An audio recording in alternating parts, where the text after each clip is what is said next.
Using a Taco Bell gift card on Doordash is very easy to do. Today I'm gonna show you how to do it. Ensure that your Taco Bell gift card has sufficient funds and is active. Make sure you have the latest version of both the Taco Bell and Doordash apps installed on your device. Then launch the Doordash application and log in to your account. If you don't have an account, you will need to create one. Now enter the delivery address where you want your Taco Bell order to be delivered. Then locate the Taco Bell on the Doordash application.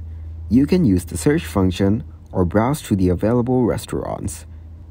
After that, select the item you want to order from Taco Bell and add them to your Doordash card. Once you have added all the items you want, proceed to the checkout. In the payment section, look for an option to add a gift card or promo code. Then enter the Taco Bell gift card information, including the card number and PIN.